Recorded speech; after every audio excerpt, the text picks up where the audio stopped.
This story is titled, I Walked Out of My Family's Thanksgiving Dinner, and They Haven't Stopped Calling. Hey everyone, before we jump into today's video, I need your help. We've noticed the channel is losing some traction, and subscribing is one of the best ways you can support us. It's quick, free, and it helps us keep bringing you awesome content. Your support means the world. Let's keep this channel growing together. Thanks so much. Now let's start the video. Hey everyone, my name's Kyle, 28 male, and I've been sitting on this for a while. It's about my family, and honestly, I feel like I'm losing my mind trying to figure out if I'm in the wrong here. I really need an outside perspective because this has been weighing on me for too long. Okay, so let me lay this out. Thanksgiving at my mom's house has always been a ritual of chaos. Not the warm, fuzzy kind you see in movies where everyone laughs over burnt turkey, but the exhausting, why am I here again? Type. It was always the same, like clockwork. I knew what I was walking into the second I parked my car out front. Mom's house looked the same as it always did.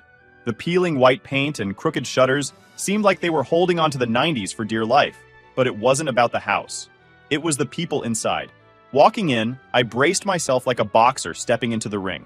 The smell of turkey and pie hit me first, which was nice until Mom's voice cut through. She was already in the kitchen, yelling at Emily, my younger sister, for bringing apple pie instead of pumpkin. Emily looked like she was regretting every choice that led her to this moment. She was clutching the pie box like it was a shield. I said pumpkin, Emily! Does nobody listen to me anymore? Mom threw up her hands, turning back to whatever she was burning on the stove. Emily shrugged. It's what the store had. Excuses, excuses, Mom muttered, slamming a pot onto the counter. I thought about sneaking out before anyone noticed me, but it was too late. Dad, parked in his recliner, noticed me first. He was half watching the football game, yelling like the players on TV cared about his commentary. Well, look who decided to show up, he said, gruff as ever. Before I could respond, Jake, my older brother, spotted me. He was leaning against the counter with a soda in one hand and a smirk on his face. Kyle, the prodigal son returns, he said, spreading his arms like he was welcoming royalty. What happened? Did Google Maps finally show you how to get back here? Nice to see you too, Jake, I said, my voice flat as I set the pie I'd brought down on the table. Jake didn't let up. Still riding solo? No kids? Man, what's the plan, bro? Waiting for a miracle? I forced a laugh and ignored him, heading to the kitchen to say hi to Mom. She didn't even look up from the stove. You're late, she said, stirring something aggressively. Traffic, I lied, even though I'd sat in my car for 20 minutes outside, psyching myself up to go in. Dinner wasn't even ready yet, but it already felt like I'd been there for hours. Mom's house had this way of pulling you into its vortex. Every Thanksgiving felt like stepping into a time machine. Nothing changed. Not the mismatched furniture or the smell of old carpet, and definitely not the people. Dad was glued to the game. Jake, meanwhile, was doing his usual thing, acting like he owned the place. Jake was the golden child. Always had been. He was the one who stayed close to home, married young, and popped out kids like it was a hobby. Meanwhile, I moved out, got a decent job in another city, and apparently became the family disappointment in the process. Yo, Kyle, Jake called from the living room. You still at that desk job? How's the corporate hamster wheel treating you? It's fine, I said, keeping my tone neutral. Fine, he mimicked, snorting. Man, you used to have big dreams. What happened to that? Thought you were going to be some hotshot. I ignored him, pretending to be interested in the bowl of chips on the counter. It was easier than engaging. Emily finally joined me in the kitchen. Her shoulders slumped. Mom's losing it, she whispered, glancing over her shoulder. She's been losing it since we were kids, I muttered back, and Emily stifled a laugh. What's up with Jake? She asked. He's on one tonight? He's always on one, I said, rolling my eyes. You'd think being Mr. Perfect would keep him too busy to mess with me, but nope. Emily shrugged. Well, at least you don't live here. You don't have to deal with this all the time. She had a point. I only had to survive this circus a couple of times a year. She was still stuck in town, working 2 jobs and somehow managing to deal with Mom's constant nitpicking. Mom interrupted us by yelling, Emily, where's the gravy? Like the world was ending. Emily sighed and went to deal with it, leaving me alone again. I was wondering how long I'd have to stay before it was socially acceptable to leave. Jake's voice boomed from the living room again. Kyle, you gonna sit in there all night? Come be sociable, man. It's Thanksgiving. Translation. Come out here so I can mess with you in front of everyone. I took a deep breath and walked into the living room. Jake immediately patted the seat next to him on the couch like we were best buds. Come on, sit, he said, grinning. Tell us about your exciting life. I sat, but the grin on his face told me this wasn't going to end well. So, he started, leaning back and crossing his arms. Still no girlfriend, huh? Jake, Dad cut in, not even looking away from the game. Lay off him. Jake laughed. What? I'm just asking. We're all family here, right? No secrets. I clenched my fists, trying to keep calm. No, Jake. No girlfriend. Thanks for asking. Shocker, he said, his tone dripping with sarcasm. Maybe you're being too picky. Mom walked in, wiping her hands on a towel. Dinner's ready, she announced, cutting Jake off before he could say anything else. I stood up, thanking God, relieved for the excuse to escape, even if only for a few minutes. Dinner might have been a temporary reprieve, but I knew better than to think the worst was over. Jake wasn't done, not by a long shot, and deep down, I knew this wasn't just about him. It was the whole family dynamic, the unspoken roles we were all forced to play. Jake the golden boy, me, the black sheep, Emily, the overlooked middle child, Mom, the ringmaster. It was exhausting, but this was Thanksgiving at Mom's house. Same mess, different year. Sitting at the dinner table was like entering a battlefield, except the weapons were forks, knives, and relentless passive aggression. The spread looked impressive, sure. Mom's turkey centerpiece surrounded by other appetizers, but the atmosphere was as tense as the time Emily accidentally spilled sauce on Jake's wedding tux. Everyone sat in their usual spots, like it was assigned seating. Dad at the head of the table, commanding the room without saying much. Mom next to him, ready to swoop in with corrections or guilt trips. Jake took the seat across from me naturally, while Emily and I filled in the gaps. It was a setup that guaranteed plenty of opportunities for Jake to take shots at me, and he wasted no time getting started. So, Kyle, he began. His fork paused mid-air. Still eating like a bird? Or did you finally learn how to enjoy real food? I ignored him, reaching for the green beans. Looks great, Mom, I said, trying to steer the conversation elsewhere. Mom smiled faintly, but couldn't help chiming in. You could use a little more on your plate, Kyle. You're looking thin. Are you eating enough these days? I'm fine, I said, just trying to stay healthy. Jake chuckled. Healthy? Practically wasting away. You know, some of us actually work out. Maybe you should try it sometime. Thanks for the advice, Jake, I said, not looking up. You're welcome, he said, grinning as if he'd done me a favor. Emily tried to shift the conversation. So, Jake, how are the kids doing? Oh, they're great, Jake said, puffing up with pride. Brandon just started soccer, and he's already the best on his team. He's got my genes, obviously. And Lily? Smart as a whip. Top of her class. That's great, Emily said, smiling politely. You must be proud. Of course, Jake said, glancing at me. But you know, not everyone gets the whole parenting thing. Right, Kyle? I set my fork down and took a deep breath. Right, Jake, because you've clearly got it all figured out. Mom intervened, waving her fork like a referee. Boys, let's not argue, it's Thanksgiving. We're not arguing, Jake said innocently. Just making conversation. Emily shot me a look across the table, her eyes saying, just let it go. I nodded slightly, picking at my food. As dinner went on, the digs kept coming. Subtle and not so subtle. Jake brought up the time I flunked a math test in high school. Then the time I accidentally broke Dad's favorite coffee mug. It was like he had a mental archive of every mistake I'd ever made, ready to pull out at the worst moments.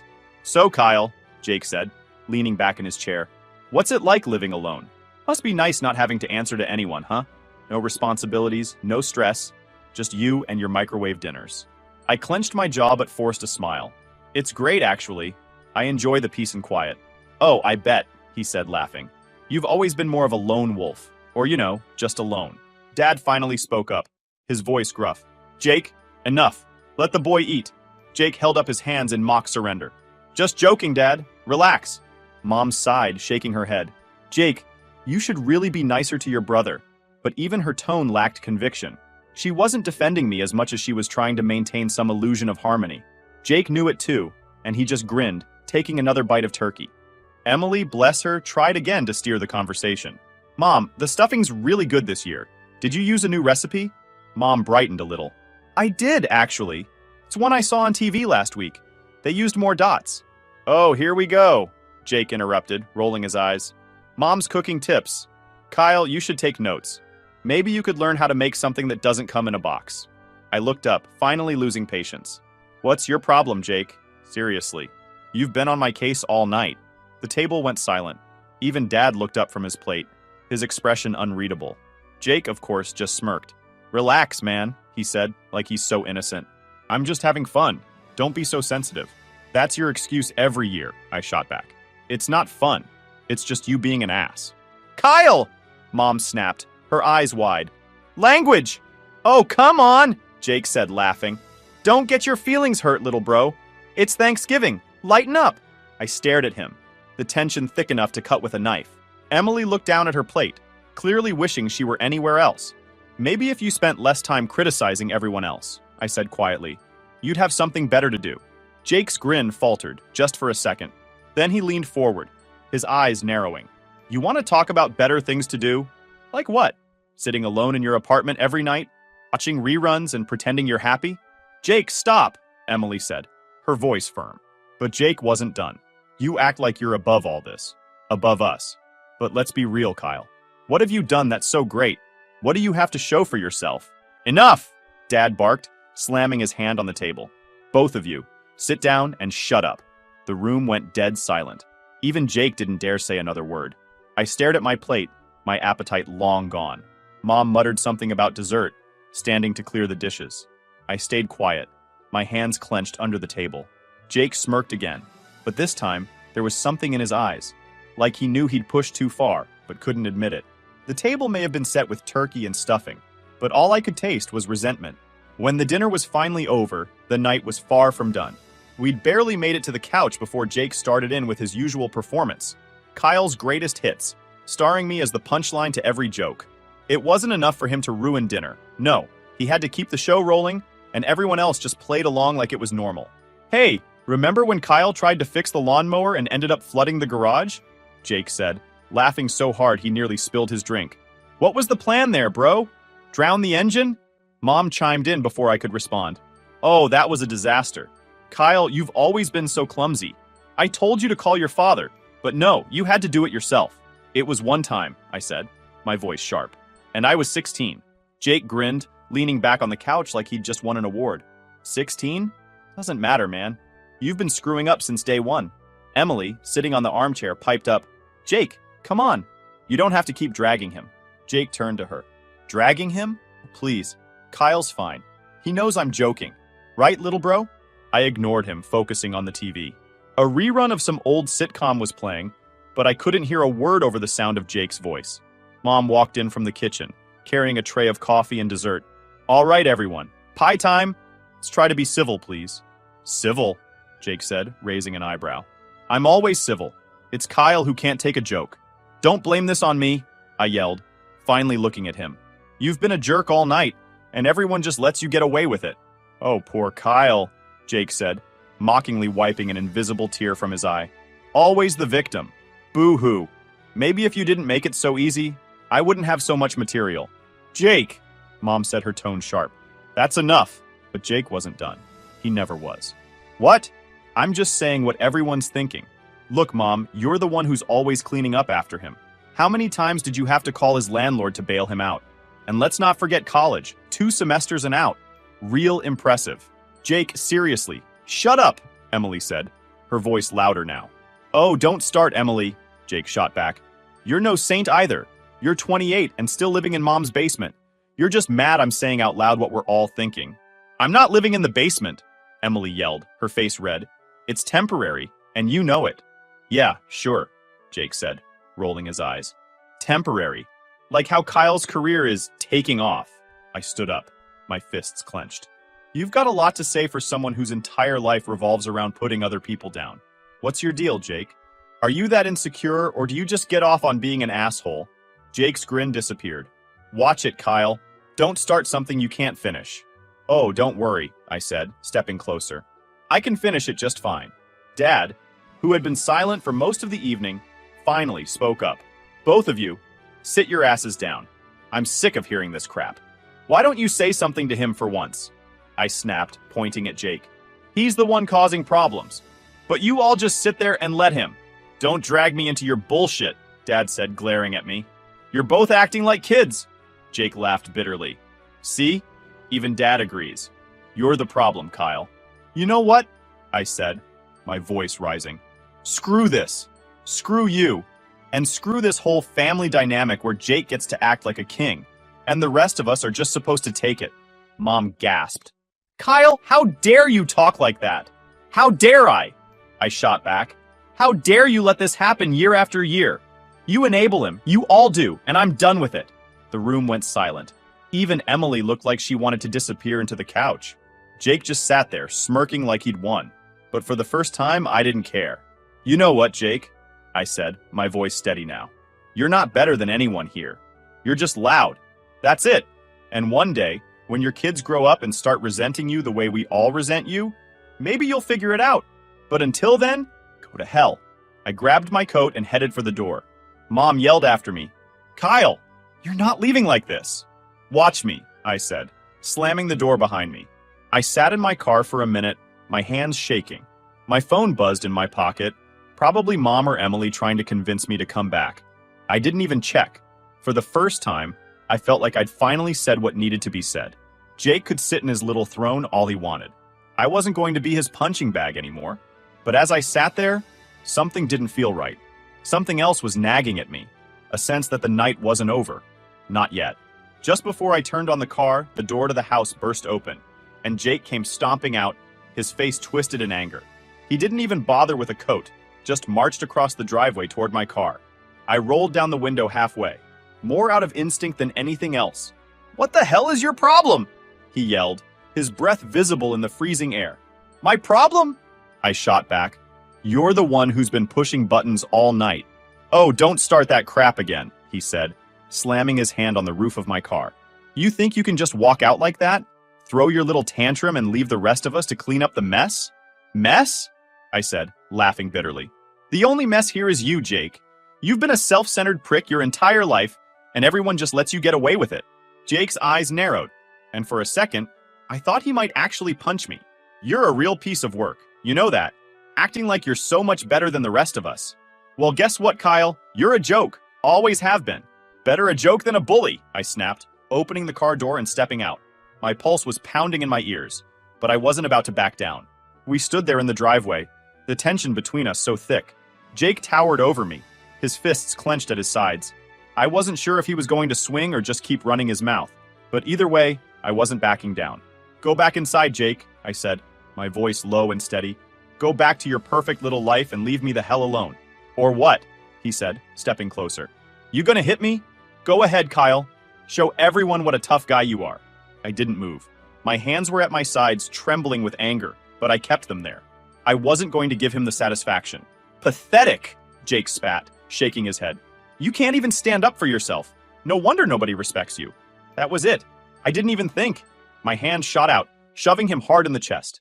He stumbled back a step, his eyes widening in surprise. What the hell, man? He said, regaining his balance. You don't get to talk to me like that anymore, I said, my voice shaking. I'm done, Jake. Done with your crap. Done with this family.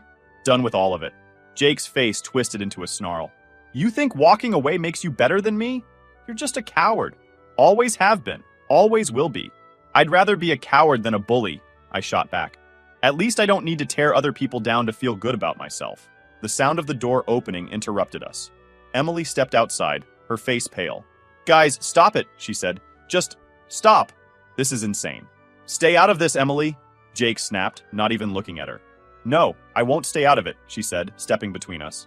You're acting like a maniac, Jake. And Kyle, you're not helping. Both of you need to grow up. I took a step back.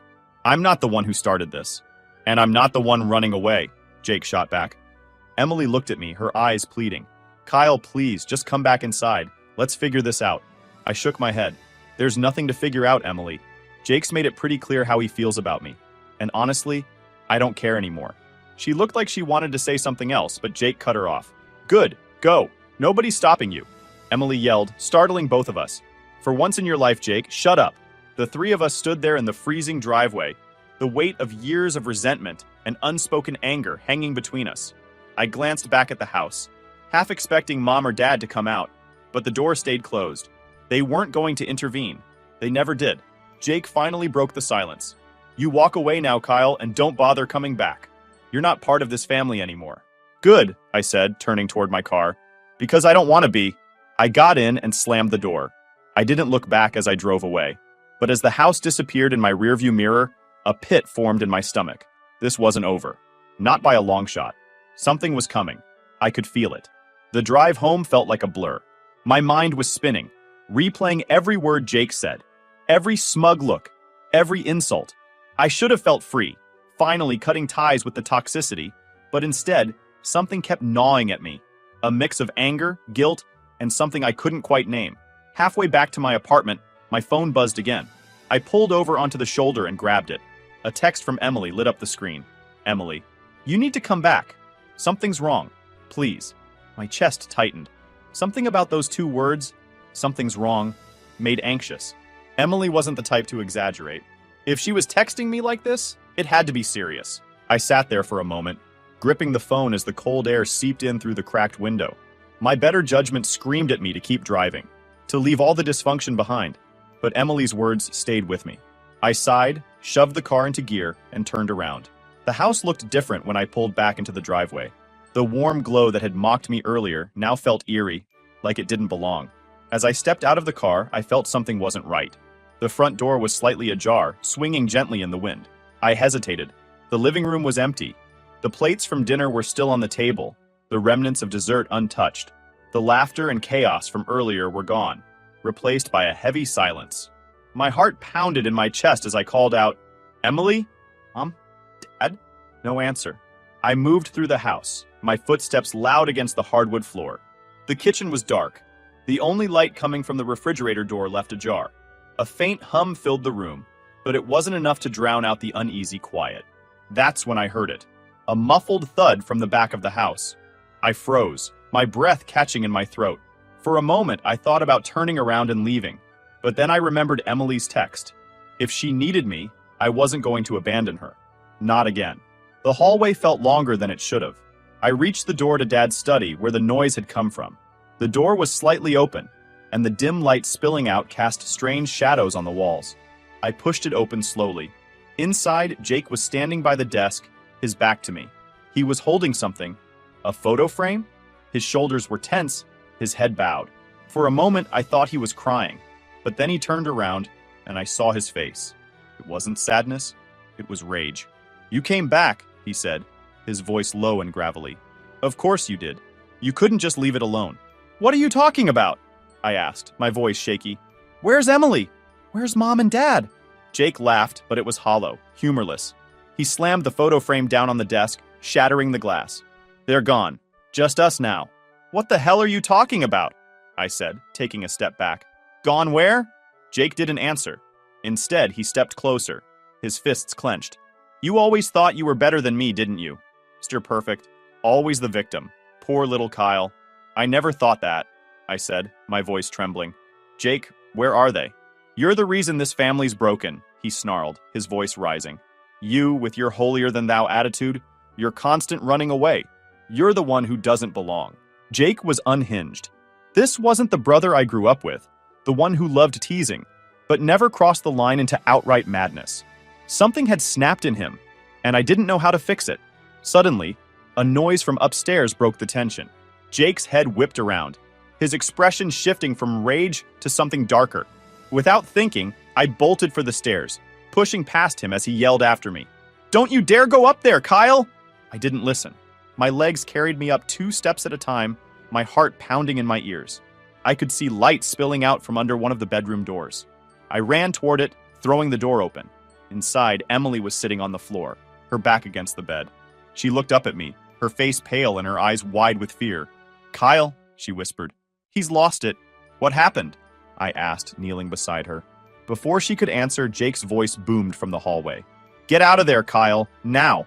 I stood up, positioning myself between Emily and the door as Jake appeared in the doorway, his face twisted with fury. "She texted you, didn't she?" he spat. "She had to drag you back here to play the hero. You always need to be the hero." "Jake, stop," I said, my voice firm. "Whatever's going on, we can fix it. Just calm down." "There's nothing to fix!" he screamed, stepping into the room. "This family's broken, Kyle. It's been broken for years, and it's your fault.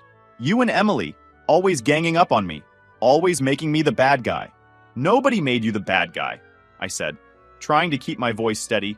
"You did that all on your own." Jake lunged at me, but I was ready this time. I sidestepped him, grabbing Emily's arm and pulling her to her feet. "Get out!" I whispered, and she didn't hesitate. I saw Mom and Dad in the corner of the room. They weren't yelling. They weren't rushing to pull us apart.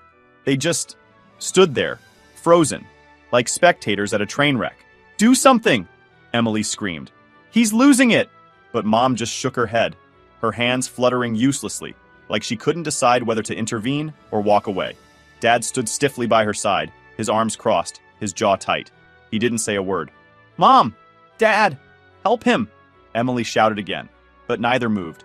Finally, Mom muttered, "They're brothers, Emily. They'll sort it out." "Sort it out?" I had shouted, stepping back from Jake. "Are you serious right now? He's out of control and you're just standing there?" "Stop yelling at your mother," Dad said finally, his voice low and sharp, like a reprimand to a child. The front door was in sight when Jake caught up, grabbing my arm and yanking me back. I turned, swinging wildly, and my fist connected with his jaw. He stumbled back, more surprised than hurt, and I used the moment to shove Emily toward the door. "Go!" I shouted. "Now!" She hesitated for a split second before nodding and running outside.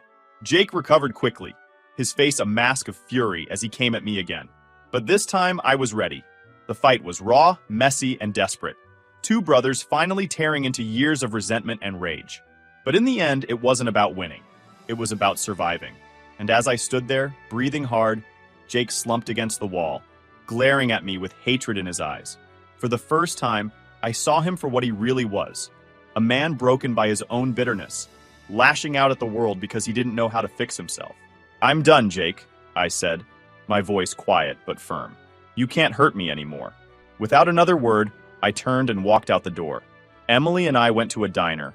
We slid into a corner booth, the faint smell of coffee lingering in the air. "I don't think I can go back there," she said softly, her voice trembling.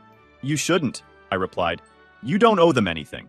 They're still Mom and Dad," she whispered, her hands shaking around her coffee cup. "No," I said firmly. "Parents protect their kids. They don't make excuses for abuse or stand by while it happens." Her eyes filled with doubt. "What do we do now?" "We cut them out," I said, taking a steady sip of coffee.